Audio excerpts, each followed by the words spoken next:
The sky over eastern Ukraine was unusually clear that morning, the kind of sky pilots remember long after the mission is done. High in the blue silence, a Ukrainian Sukhoi jet sliced through the cold air, its engines humming with a steady confidence that carried more weight than simple machinery.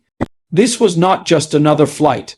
It was a mission layered with risk, purpose, and the unspoken understanding that every second in those skies could mean the difference between survival and becoming yet another statistic in the ongoing war. For months, Russian forces had been tightening their air defense systems along critical corridors, attempting to choke Ukrainian aircraft out of contested airspace. Their missile batteries, S-300s, Buck systems, and the ever-present threat of fighter interceptors had been actively hunting for any Ukrainian jet daring enough to fly close, but Ukraine had learned to dance with danger.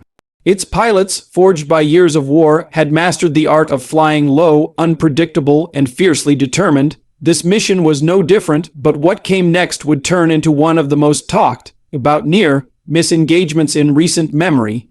The Ukrainian pilot, call-signed Falcon, had been briefed hours before the flight. His mission was straightforward on paper: conduct a strategic reconnaissance sweep near a zone where Russian forces were believed to be repositioning artillery and air defense units. It was the kind of task that sounded easy when written down but carried a dozen ways to spiral into a disaster. Falcon knew the terrain better than most. He'd flown over these lines again and again, tracking changes, memorizing patterns, and developing a sixth sense for when something felt wrong. Early in the flight, his instruments picked up the faint electronic signatures he had been warned about. Russia had moved at least one mobile air defense battery closer to the front overnight. That meant there were fresh radars, fresh missile tubes pointed to the sky, and fresh operators eager to make a kill. Falcon steadied his breathing. The slightest overreaction, the slightest hesitation, the slightest miscalculation could lead to catastrophe. He dropped his altitude even lower until his jet was practically hugging the terrain, using ridges and clusters of trees as natural shields. Every bump of turbulence felt like a whispered reminder: stay sharp, stay alive. On the Russian side, a crew of operators sat inside a mobile command module, their screens glowing with green radar arcs. They had been tracking air activity for hours, but the moment Falcon's jet entered their zone, no matter how faint the signal, the operators stiffened. These were professionals trained for exactly this moment. Once they confirmed the radar blip was indeed a fast, moving aircraft, the call went up the chain. The battery commander gave the order without hesitation. They had an opportunity and they were going to take it. A missile system was powered on, the targeting radar locked in, the hum of electronics intensified. One operator adjusted his controls with precision while another monitored telemetry. Falcon's jet was now a target, a glowing marker on a screen deep inside enemy territory. Seconds later, with a mechanical roar that echoed across the launch site, the missile tore into the sky. Inside the cockpit, Falcon heard the threat warning alarm before he saw anything on his display. A sharp, urgent tone filled his headset, and a distinct icon flashed across the threat radar. He didn't need a written explanation. He recognized the signature instantly. He had been fired upon. Falcon's instincts kicked in faster than conscious thought. He banked hard to the left, pushing the aircraft to its limits. The sudden maneuver slammed him into his seat with brutal force, but he held steady. Every training session, every combat flight, every close call had prepared him for this exact moment. The missile was fast, deadly, and unforgiving. Unlike older systems, this missile had advanced guidance capabilities designed to correct course mid-flight and chase down evasive targets. Falcon dropped countermeasures. Bright flares snapped out behind the jet like sudden bursts of fire. The heat signatures were designed to confuse the missile, drawing it away from the aircraft, but this wasn't a simple escape. As Falcon zigzagged through the sky, the missile continued to angle toward him. It was closing in. Meanwhile, Ukrainian air defense monitors on the ground picked up the launch as well. Their systems flickered with alerts, confirming the trajectory and identifying the likely launch point. A team of Ukrainian operators immediately kicked into action. Their job was not to protect Falcon directly. He was too far and too fast for ground support, but to strike back, to demonstrate that firing on a Ukrainian jet came with consequences. The ground command authorized a rapid artillery response. A Ukrainian counter-battery unit near the area loaded coordinates into its firing system. Rockets were prepared, angles calculated. and the team moved with a synchronized precision born from years of defending their skies. They didn't have the luxury of time. Falcon was still in the fight for his life, and every second mattered. As the missile closed in, Falcon rolled the aircraft into an extreme dive. The horizon spun violently across his canopy. The G-forces pressed down on him, making every muscle strain. He deployed another round of flares, this time timing it with a sudden climb immediately after. The missile veered slightly, confused by the dual heat sources. Its tail thrusters readjusted, fighting to correct its path. Falcon muttered under his breath, not in fear, but in brutal concentration. He had been here before. He knew what mattered now was precision, timing, and refusing to panic. Hundreds of meters away from impact distance, something changed. The missile's trajectory suddenly wobbled. Its seeker locked onto one of the decoy flares instead of the jet. Whether it was Falcon's maneuver, the terrain, or the flares that finally convinced the guidance system to shift focus, it didn't matter. In the next second, the missile detonated prematurely, exploding in midair behind the jet. Falcon's cockpit shook from the shockwave, but his aircraft held steady. He was alive. He didn't celebrate, not yet. He knew from experience that surviving the first missile didn't guarantee safety. Russian batteries often launched follow-up shots.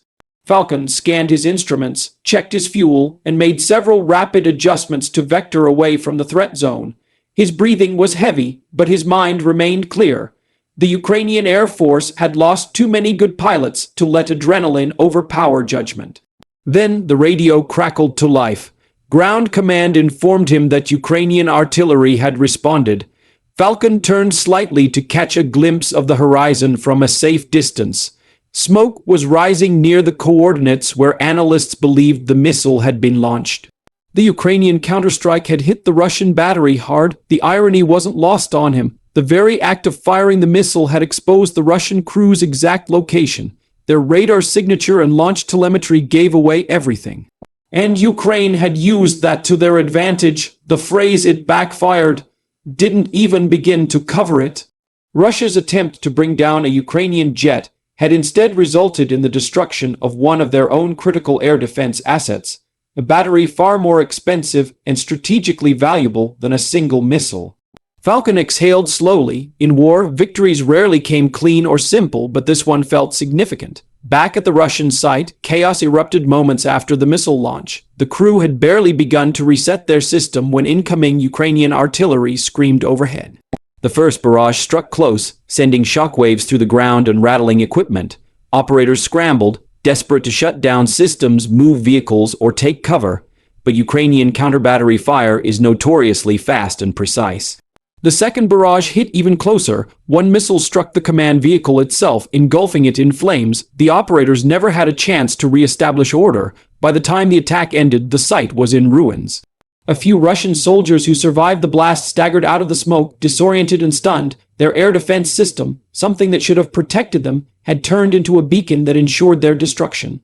For them, the irony was cruel and immediate. For Ukraine, the message was clear. Attempts to control the sky would be met with swift retaliation. Falcon continued his mission, albeit at a more cautious pace. He gathered the reconnaissance data he had been assigned to collect photographs, radar sweeps, visual confirmations, and began his return path. The adrenaline had faded into a kind of reflective quiet. Those who have survived near death know this feeling well. It was a moment where the weight of what had happened settled onto his shoulders, not fear exactly, more like the sober understanding of how thin the line between life and death had become. As Falcon approached friendly airspace again, he allowed himself a long breath. The ground crew was already preparing for his landing. Technicians, engineers, and fellow pilots were waiting. They'd seen the alerts and knew he had been targeted. Each time a jet returned safely, the base felt a mixture of relief and pride. Falcon's landing was smooth, practiced, as if he hadn't just outrun a guided missile. The moment the canopy opened, the cold air hit his face, sharp, refreshing, grounding. The crew chief gave him a thumbs up, a small but meaningful gesture. Falcon nodded back. Once he stepped onto the tarmac, the debriefing began. Intelligence personnel were eager to learn what had happened. Falcon described each moment, each maneuver, each alarm signal, while analysts compared his recollections with radar data and satellite imagery. everything lined up. The missile's launch point, the counter battery strike, and the successful destruction of the Russian site formed a complete picture. News of the incident spread through military channels quickly. Ukrainian command recognized the significance. Russia had not only failed to shoot down the jet, but had exposed one of its own air defense units and suffered losses as a result. This incident became a symbol of the broader dynamic of the war, a conflict where technology, skill, and timing could flip any situation in an instant. International observers who monitored the conflict from afar took interest as well. Analysts pointed to the engagement as evidence of Ukraine's evolving air, defense, and counter-battery coordination. Western military advisors noted that Ukraine's quick reaction time demonstrated a maturity in battlefield management that had grown significantly since the early days of the war. The incident reinforced a point that had been made repeatedly. Ukrainian pilots were among the most skilled and battle-hardened in the world. Back at the base, Falcon sat alone for a moment after the debriefing. He removed his gloves, stretching his fingers. The adrenaline had long since drained away, replaced by a calm that bordered on exhaustion. Every mission carried risks, but today had reminded him how razor-thin survival could be. Still, he felt something else, something quiet but powerful, resolve. Meanwhile, Russian military officials scrambled to produce statements for their own internal channels. Losing a mobile air defense battery was no small matter, especially during a period when resources were stretched thin. Reports circulated, some blaming operator error, others pointing to unexpected Ukrainian artillery activity. But the truth within the Russian ranks was hard to avoid. They had been outmaneuvered, and their own aggressive attempt had led to their loss. In Ukraine, the incident served as a moment of morale.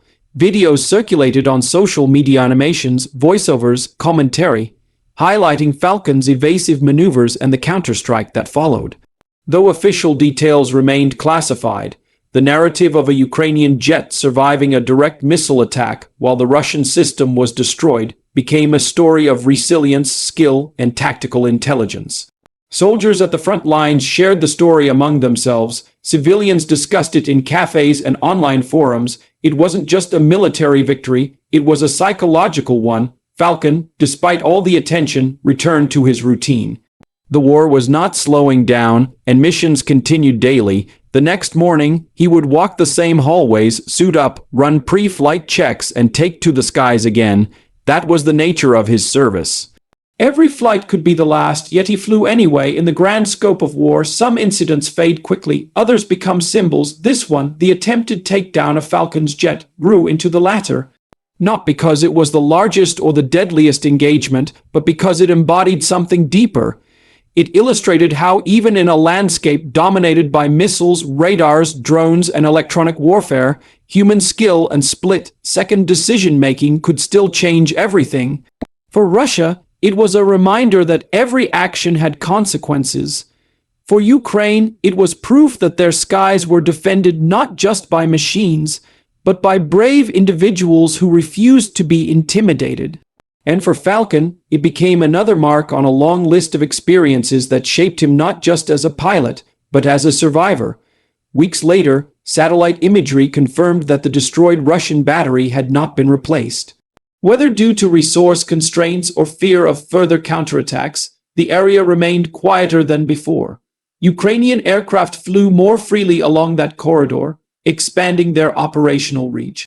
Falcon's mission, and the missile that had been fired at him, had inadvertently created a safer airspace for those who followed. Yet Falcon didn't dwell on it. Pilots rarely had the luxury of reflecting for long. New missions emerged, new risks appeared, and the war continued. But every now and then, when he sat in the cockpit preparing for takeoff, he remembered the moment the missile warning alarm first sounded. He remembered the surge of instinct, the sting of fear, the roar of the explosion behind him, and he remembered the smoke rising over the Russian battery miles away, the proof that their attempt to take him down had been a costly miscalculation. Through all of this, one truth stood out: Ukraine could not be easily intimidated. Every missile fired, every attempt made, every tactic used was met with resistance, ingenuity, and courage. The incident became more than just a story. it became a testament. A testament to the resilience of Ukrainian pilots, a testament to the rapid responses of their ground forces, a testament to the unpredictable nature of war, where even the most calculated strike can turn into a devastating mistake for the attacker.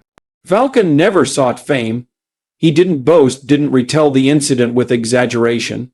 He didn't need to. The facts spoke for themselves. A Russian missile system had hunted him. He had outmaneuvered it. And in doing so, he had unintentionally guided Ukraine's artillery straight to the heart of the Russian battery that fired at him. Russia tried to take down a Ukrainian jet, but it backfired, big time.